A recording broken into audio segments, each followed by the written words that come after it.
Assalamu alaikum and welcome to the workshop. The topic today is how to defy toxic beauty standards and renew your confidence. So, my name is Farhat Amin. I'm a teacher turned podcaster and the author of Smart Teenage Muslimah. For over 20 years, I have been researching and writing about the challenges that Muslim women, young and old, face. As an activist for Muslim women's rights, I'm deeply committed to tackling these problems head on. In today's workshop, I'm sharing content from two of my books, Girl Your Goal is Jannah, which is a guided journal, and Smart Teenage Muslimah. Both have been consistent international bestsellers. Alhamdulillah. So let's begin with sharing your thoughts. And this is something that you can either journal yourself, but the question I'd like to pose to you is when you think of a beautiful woman, what does she look like? So I'll give you time to jot down your ideas and thoughts.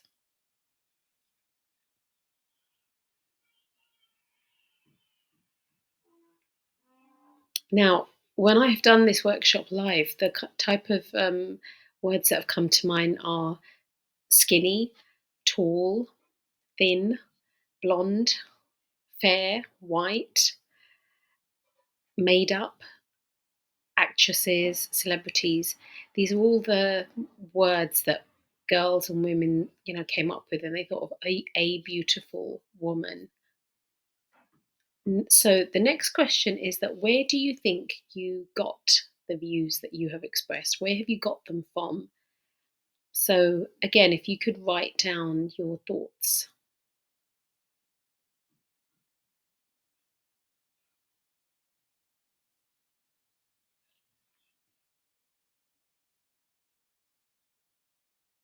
So now I'll share the contributions and thoughts that people had in the live session, and that was social media, the movies, TV shows, magazines, family, and soap operas like dramas, whether it's Pakistani dramas, Bollywood movies. These are all the different places that people are getting their ideas of what is a beautiful woman. So let's just look at this a bit more then. So the beauty standards. Let's look at that because that's what I've labelled them as toxic. So what you have just expressed are the beauty standards that you observe women having to obey. Now let's define beauty standards. The standards are the individual qualifications that women are expected to embody, um, in the feminine beauty ideal. And when they do, that shows that they are successful, whether that's personal in their personal life or professionally. Now, these beauty standards are clearly and consistently communicated through all the media that we previously mentioned, so social media, movies, YouTube, advertising. And I'd really like you to pause and think about that. That do you agree with what I'm saying? That do you think women have to obey the beauty standards? And are there women who are viewed as successful, powerful, strong, independent? And when I say successful, I mean like financially successful. People look up to them as role models. They are, you know, um, seen as they've reached the top when they fulfill these beauty standards and they conform. So obey, conform. That's what women are having to do. Now, when we're thinking of beauty standards, psychologists have argued that it it's similar to being brainwashed. That's what is happening to women, and it's impossible to separate what we inherently and individually find beautiful from what society tells us is beautiful. So we are not being allowed to come to this conclusion ourselves. We are being told exactly what is beauty and what is a beautiful woman or girl. The term beauty standard is also quite paradoxical in that if we think of beauty standard, that somehow there is a standard And it's not the case that beauty is in the eye of the beholder. And if we look at whether it's anything in nature, whether it's animals, birds, flowers, no one says that only one version of a flower, only one version of a bird is beautiful. But when it comes to humans and women in particular, but it's also done to men nowadays as well, there seems to be now this one version of what is beautiful, and that's what everyone has to conform to. But what we need to then question, and this is something for you to think about, is that why? Why is there just being given to women one version of beauty, one set of standards? What's the reason and who benefits from this? Do women benefit from having this strict criteria of what is beautiful? And if they don't, then who is benefiting and who is deciding those standards? So let's look at the beauty standards being forced upon you and me, and how is your confidence being affected when you can't achieve them? And that's the really important thing here, that and that's a connection that I want to make. The whole workshop is based on how these toxic beauty standards affect the confidence of young women in particular, but all women in reality. So, what I have here is that if you look at the multi-million dollar companies and super rich individuals, they are the ones who are deciding the beauty standards that you follow. So, we have where I'll let you read the different sections. Um, but what I want you to bear in mind is that you are told, and the illusion exists, that you decide what is beautiful. You are deciding how you look because you have that freedom and you have that autonomy, and as if there are these choices you have when it comes to beauty, and you are in control. But what we find is that we as women are not in control. It's fashion designers who they influence beauty standards through the catwalks and fashion weeks. And this is for hijab or non hijab, to be honest, modest fashion or immodest fashion, if that's what we want to call it. You also then have fashion magazines. They perpetuate beauty standards by featuring models and celebrities that adhere to the specific beauty standards.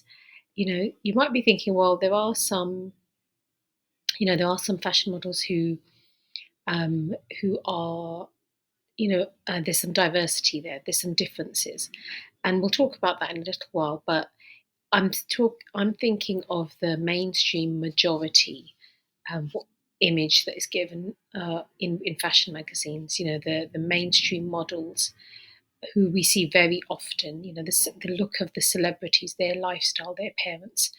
Um, they set the benchmark, and women then copy them. There's cosmetic surgery companies, they promote a very narrow physical attributes as desirable and offer procedures to achieve them. There's a massive rise in your average woman having a nose job, having liposuction. And these are all because of the influence of celebrities, of models, of what they're seeing in magazines, what they're seeing in makeup companies and skincare brands. You know, they're all pushing the same beauty standards to us, and they're making a lot of money out of it.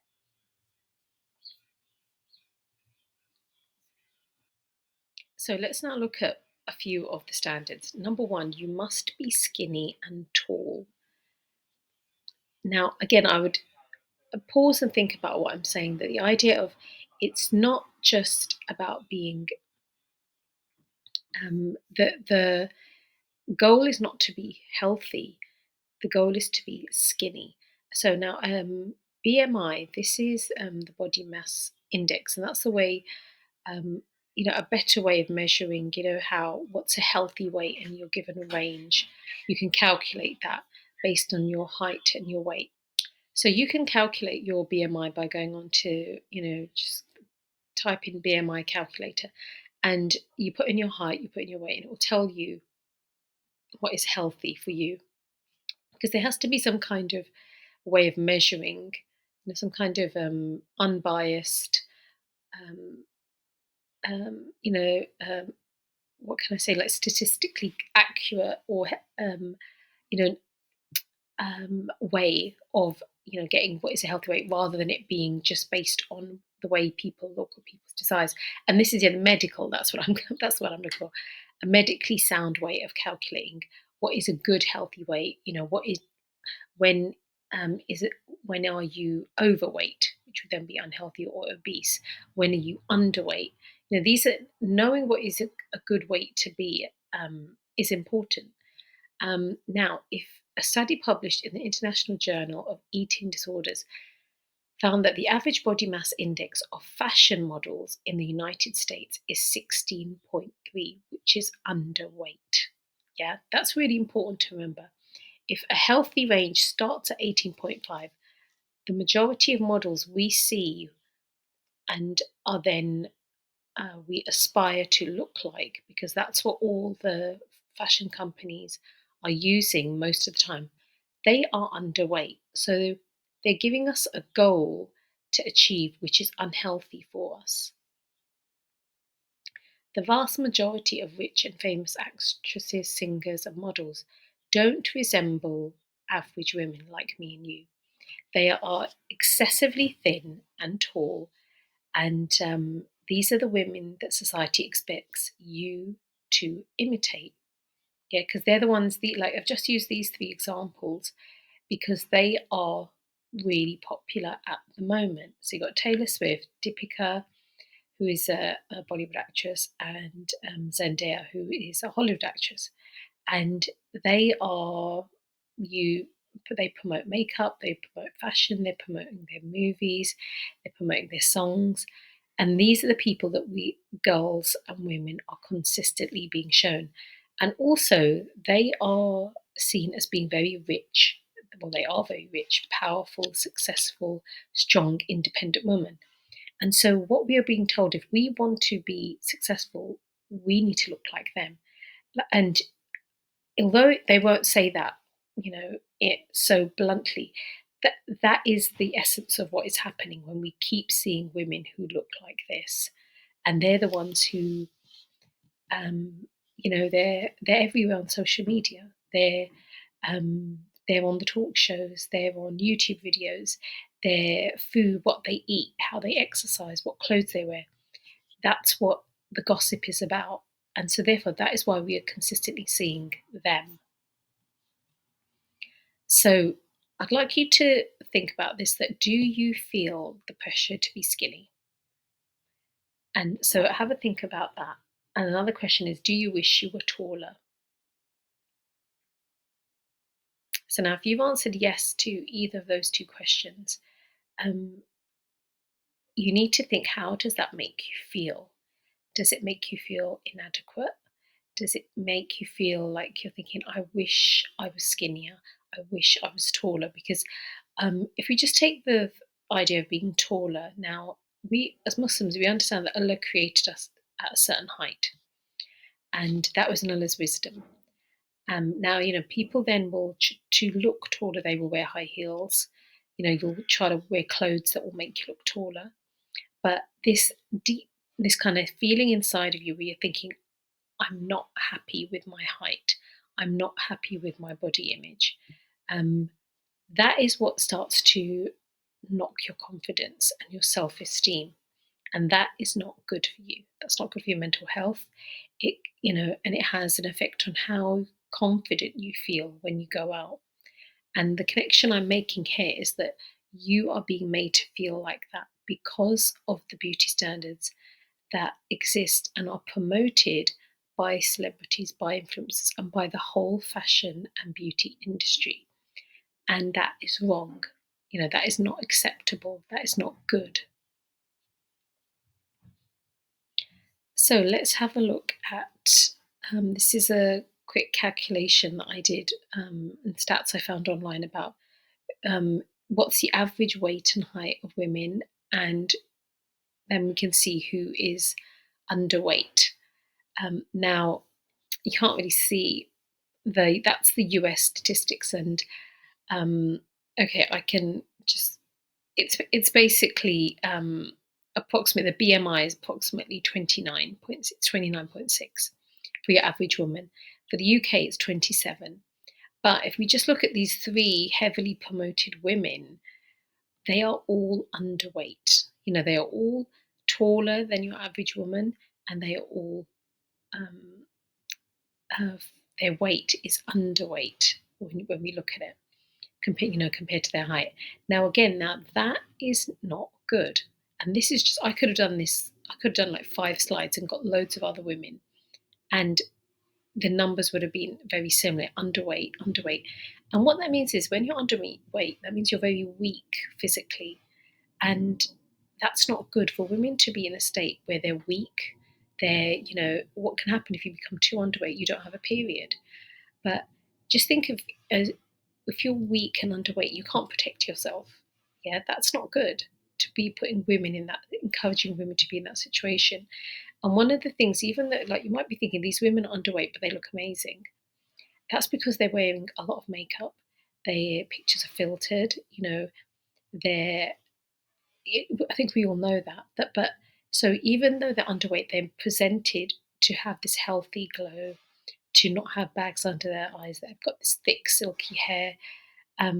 But that is the illusion that we are given. But again, the point I really would like you to think about is that these underweight, weak, thin women are not someone that you should be aspiring to be like. So let's have a look at models, because it's interesting that there have been a number of models who have come out and spoken about how they were told by their agents and the agencies to lose weight, to be very thin. So this model, she signed up with an agency. She said, "My agents told me to stop exercising and stop eating." She wrote in an essay for the Daily Dot, "The pressure quickly developed into an eating disorder, anorexia, that I battled for almost 4 years." The industry sees models as interchangeable coat hangers. This is what she wrote, writing that the key to success is to stay a size 0 to 2, which is a UK size 4 to 6. Now that's really thin. She said if the agency catches the smallest weight increase, you're measured, told to lose weight, and you're reprimanded. You're told off for eating. So that's what they're doing to models. But they don't. This model then left modeling, and she wasn't going to get work as a model because she was too fat for them. But she was actually being told to starve herself. And again, this is interesting that in a world where women are supposed to have more rights than ever, this is how models are being treated. And if you think this is a model speaking up, this also happens to actresses. This happens to any woman who wants to be in, that is using her face and using her body to make money. Yeah, but they're the women who we are encouraged to emulate. So she mentioned anorexia. She had anorexia. This is it's a serious mental health condition, an intense fear of gaining weight, and a distorted body image, leading individuals to engage in controlling their weight and shape through severe food restriction and excessive exercise. Now, this disease is not something like the flu or, well, I'll just give the example of flu. It's not a naturally occurring disease. It's something that happens because of pressures society puts on individuals. It happens to women and men, and it's it's a disease that has, like, like, if we think back in the, like, 1,000 years ago, it didn't exist, but it does now, and it's plaguing modern society because of the beauty standards that women are being put under. And again, so you think this is a disease that should not exist in the world. Okay, now again, another one is bulimia. Now, Princess Diana's had bulimia, and it's quite interesting that she was viewed as the most beautiful woman in the world. But she didn't feel like that. And she felt that she needed to, after she would eat, she would throw her food up and to prevent weight gain. And it's self induced vomiting, using laxatives. But again, it was very debilitating. And when you see pictures of women who have bulimia, they look skeletal. So that's just two examples of eating disorders that are becoming more and more common amongst young women. And it's completely preventable if society didn't put women under this amount of pressure regarding their body image. Now, which countries have the highest rates of anorexia and bulimia? Now, surprisingly or unsurprisingly, it's so called developed nations, the US, UK, Australia, and Canada. So, women in these countries are feeling so bad about the way they look that they develop anorexia and bulimia. And some women die from this, which is, a complete tragedy. So the fashion industry causes eating disorders. Model Rosie Nelson was 21 years old and a size 8 when she was told by a top agency to slim down further. She lost almost a stone in weight after being told by an agency to slim. She said, "When I returned to the same agency, they told me to lose more weight. They wanted me down to the bone." So can you believe that? Down to the bone. So like looking like a victim from a concentration camp. That is the look they wanted. And so she said, modeling is really not glamorous. That's not the case. You're rejected if your hips are too big. Now, can you see how toxic? And this is the word. This is why I say, the fashion industry is toxic. The beauty standards are toxic. Karen Franklin, professor of diversity at Kingston University, says there is a culture of denial around the issue, meaning that the fashion industry does not see what effect it is having in the wider world. Women are made to self-objectify, so that you make yourself into this object because they see objectification in fashion. Young women who have been engaged with fashion since they were 8 years old have been taught to see themselves as fat. So being normal is fat, whereas the models and the anorexic models and the size 0 to 2 models, that is normal. That is what we are being, again, brainwashed into thinking. So the important thing to remember here is skinny is not healthy. To build your confidence, stop comparing your weight and height to unhealthy, weak celebrities. They look happy, but like many models, they suffer from eating disorders and exercise excessively. In 2020, Taylor Swift admitted that she had been battling eating disorder for years, starving herself and exercising constantly to try to lose weight. She said she just stopped eating until she was dangerously thin. And this picture I have of her is when during that period. But the irony here is that Taylor Swift is seen as this strong, independent, feminist woman who is, who's supposed to be in control of her life. But she wasn't. She was miserable. And you have to think her lifestyle and this whole mirage that is put around women like her, they are deep down, they are not happy. They may look beautiful because we've been told, brainwashed into thinking, yeah, they're the epitome of beauty, but they're not.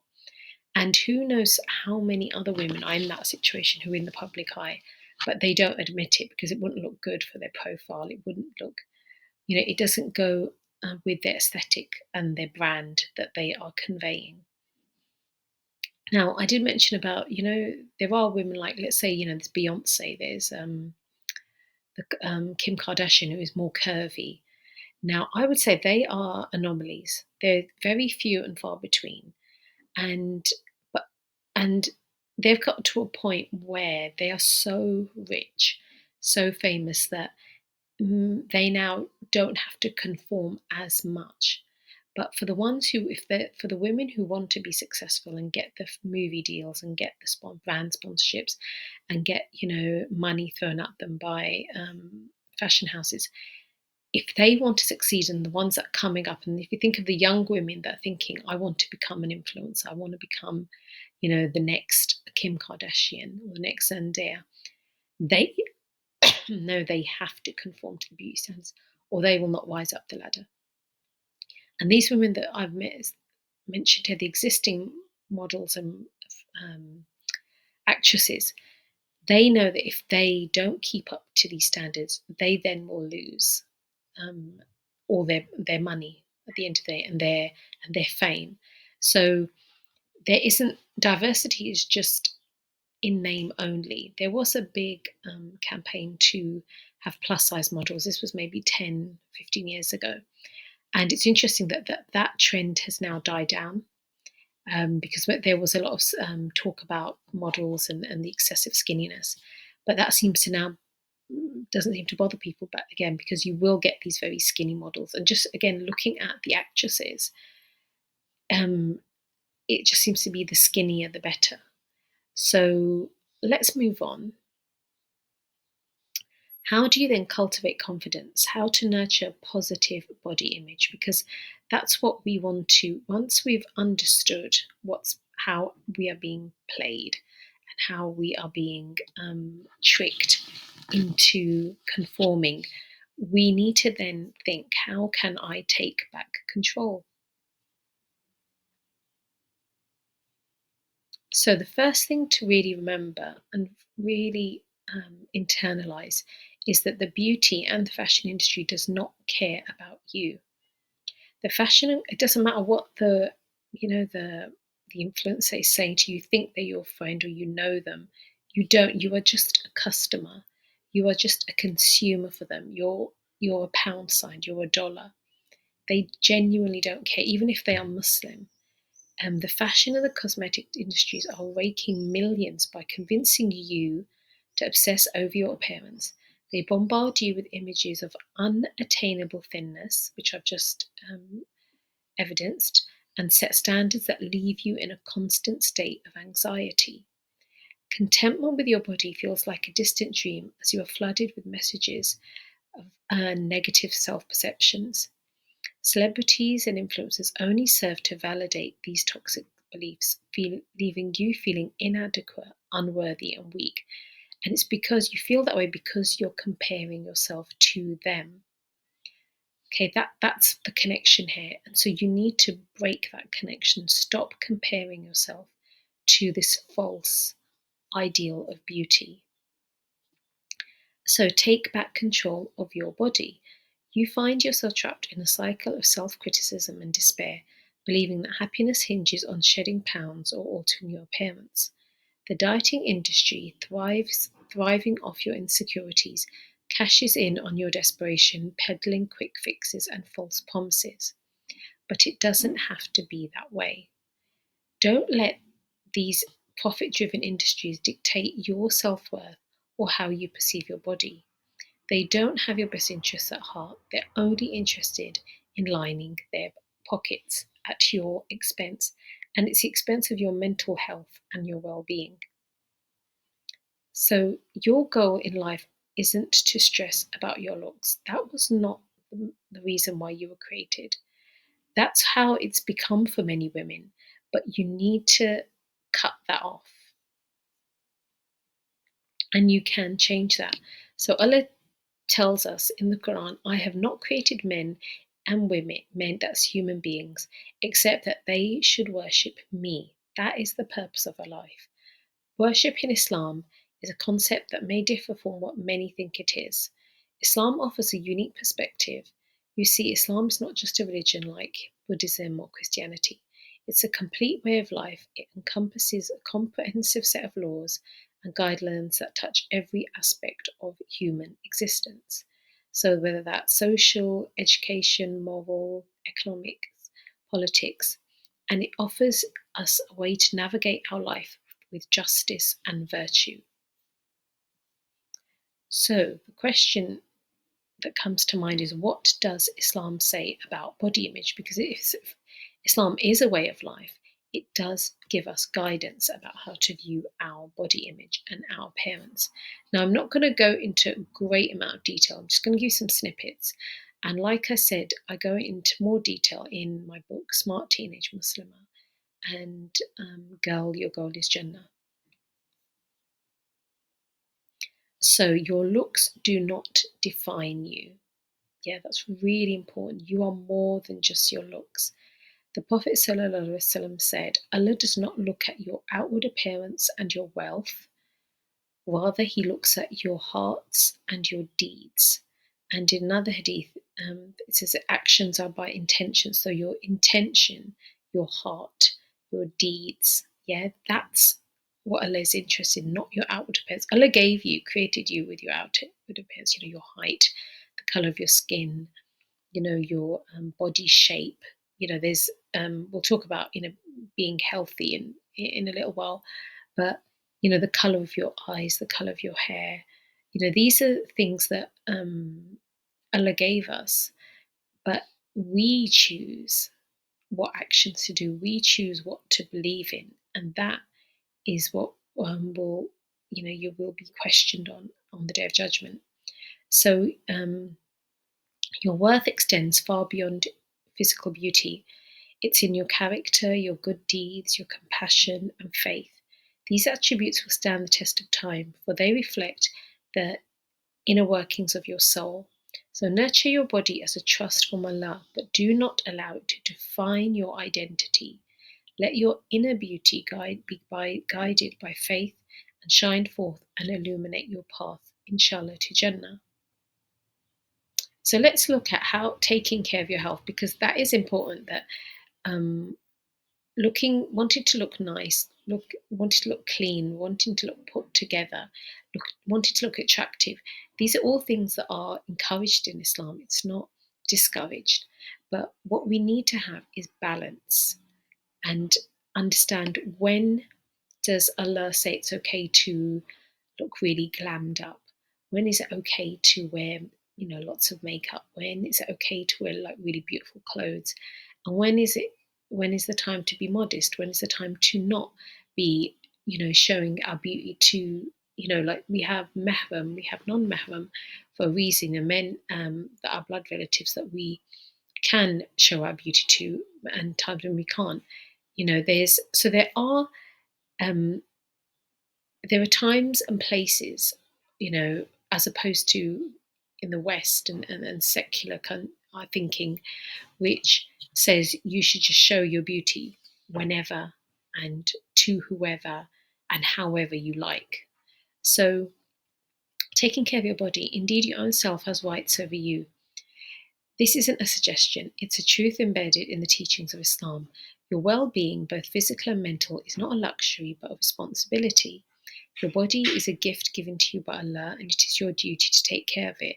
That when we, on the Day of Judgment, we will be questioned about how did we use our body, how did we take care of our body. But ultimately, it's our soul that will return to Allah. So eating well, avoiding processed sugary foods, having fruit, vegetable, cooking meals rather than ordering takeaways, drinking water, being active. These are all things that Islam encourages us to do, and we should do that. Yeah, and if you do find that, when you check your BMI, that actually you are overweight, that could be the case, or you may find that you're underweight. That's something you need to do something about it. We don't just sit and get upset about it. As a Muslim, we have a very proactive mentality that I need to take care of myself and I'm going to make the effort to do that. Yeah, so that's something. So Islam, like I said, it's the middle path.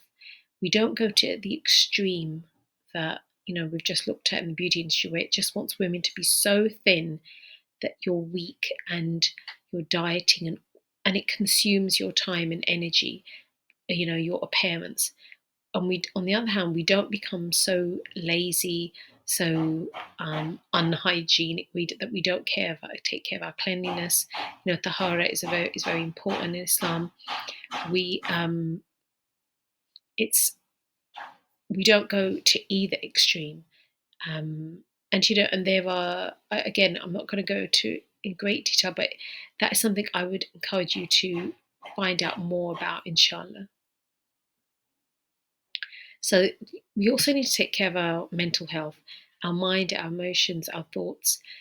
One of the best things you can do is to unfollow people who make you feel bad about your appearance. And I would actually say block them as well, so you don't see any of the adverts. Um, because a healthy mind contributes to a healthy heart and soul. And it's not selfish to take care of yourself. You should take care of yourself, whether that's time that you're spending, going out to walk, spending time with your family, spending less time online. Now, the goal that we want to get to, and we might not feel content all the time, but you will feel more confident and you will have higher self esteem when you're content with the way you look, when you're content with your weight. Once you, um, any changes, for example, if you feel, okay, I need to become more healthy, you do that slowly, okay, and realistically. But you want to be content rather than constantly thinking, you know, um, I wish I was like someone else. And this hadith, narrated by Abu Hurairah, reported that the Messenger of Allah (sallallahu alaihi wasallam) said, "When one of you looks at someone who is better than him in wealth and physique, then he should look at one who is less well off than him." So picture this: you're scrolling through your social media feed, and there they are, those perfectly curated lives that seem better, fitter, and altogether prettier than yourself. Even ever been there? Of course you have. We all have. So it's not just you, it's everyone. And you gaze at someone with this seemingly perfect physique, but before you do that, take a step back, look down, not up. And why? Because it's all about perspective. Shift your focus from what you lack to what you have. So we have to, like the hadith says, instead of thinking, I was I wish I didn't have dark circles. I wish my eyelashes were thicker. I wish my thighs were thinner. I wish my hair was longer.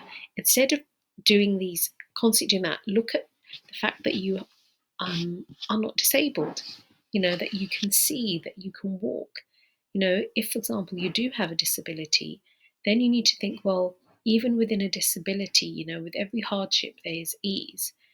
There is something that we have, like the fact that we have a roof over our head, or we have people to care for us, we have access to a hospital, medicine. Now, it really is when you start nurturing this mentality based on this hadith, you will feel so much more happier and content, as opposed to what the fashion and beauty industry, it always wants you to feel unhappy and discontented and wishing for more or wishing for something else, because they're constantly giving you something new. And then that's what creates the anxiety. You're never happy because you're never good enough. You're never thin enough. You're never fashionable enough. And that is a real problem. And that if that's you need to start working on that, because you'll never feel content. So let's just have a quick look at the photos that we are exposed to. And this is something you need to really be really be critical when you're looking at any photo of a woman and a man that you see online, but more so women. Every single one is edited in some way. Real women are no longer in the movies, on the internet, on in magazines. It's like they've been erased. So what do I mean by that? So if we look at the vast majority of images you see online, they are all heavily edited with filters that exaggerate reality. Many individuals extensively use image editing tools, essentially face tuning themselves to an unrealistic degree. What you see is far from reality, and it's crucial to remember that you can never attain these beauty standards because they're artificial. The women themselves, these are not real women anymore. Don't waste your time on this fake comparison game. You will never win. The odds are stacked against you. So it's either so if you just see the three images that I've got here of how their pictures have been altered, and that's what I mean by the women are no longer real. They that these pictures are not of women that are normal, like the people you see on the street. And again, it's very disingenuous. It's quite it's manipulative because it's telling people who are unaware of these editing tools, they'll just think, well, that's what women look like. But if once you gain knowledge and you become educated about filters, about apps that can, like Facetune, photoshopping, where um, we all know now on all the apps you can alter the image for yourself. There's beauty tools, and the thing is that we need to resist using them because once you get into the habit of not being able to see yourself as you are, um, when you wake up in the morning and you wash your face, when you look in the mirror, you're not seeing that edited version of yourself. You're seeing your true self, the way Allah created you. And you have to be happy with that rather than looking at the mirror and thinking, I'm ugly. Yeah. That's what you want to get away from. And the reason why you are looking at yourself and thinking, I am not attractive, I'm ugly, I'm this, I'm that, it's because of all these images you're seeing of filtered women, of women that are completely unreal. And the reason why they're doing it is so that they get, the modeling work, so they get the movie contracts, so they get, it's all for money and prestige. But the effect it's having on you, your confidence and self esteem is getting lower and lower, and you need to take back control of that. Normal women without makeup have been erased. So if if we're thinking of, again, these are just the examples. The last one, I don't know whether you can guess who that is, but it's actually Taylor Swift. That's her without makeup.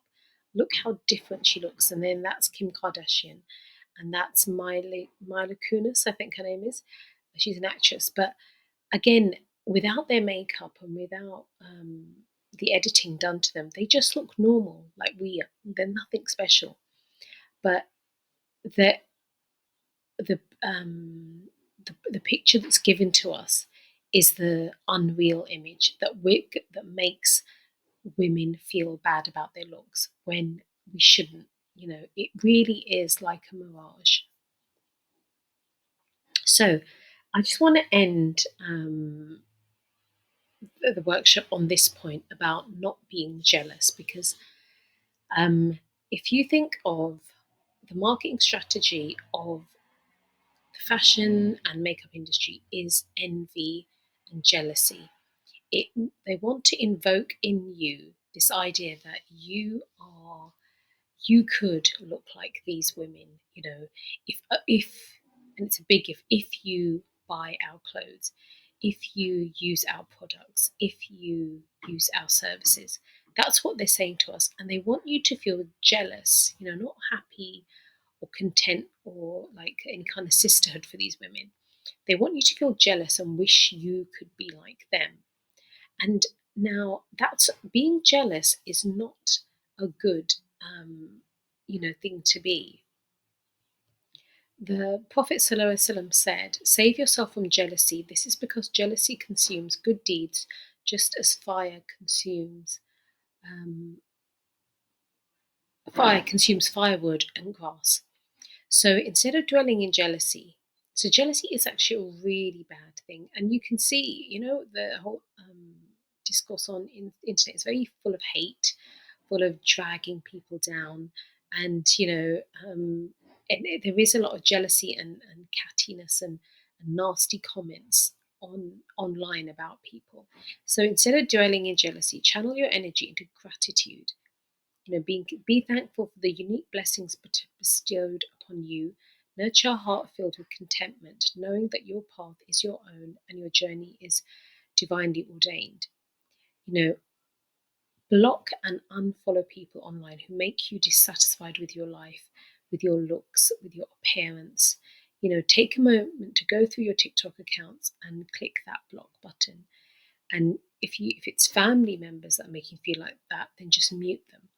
But you really need to, one of the ways of taking back control and feeling more confident is you need to get your jealousy and envy under control, and don't allow the fashion and beauty industry to ignite that in you, inshallah. So, if we just, again, let's like to remind you that a lot of the content and the advice that I've given you today in the workshop are go into more detail in both of my books, Girl Your Goal is Jannah and Smart Teenage Muslimah. They're available to buy from Darussalam Bookshop online, and they're also on Amazon. And if you'd like to listen to more content like this, you can listen to my podcast, Smart Muslimah. But inshallah, please remember me in your du'as. I will remember you as well. And let's remember all our sisters, young and old, that we can be strong enough to repel and reject and defy these toxic beauty standards that are being given to us. And inshallah, anything you've learnt today, please pass it on.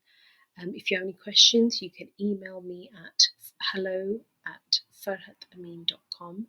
I'd love to get your feedback on what you've on the workshop today, and if there are any topics you'd like me to cover in future workshops, then again, please get in touch at smartmuslimah.com. Okay, take care. Assalamu alaikum.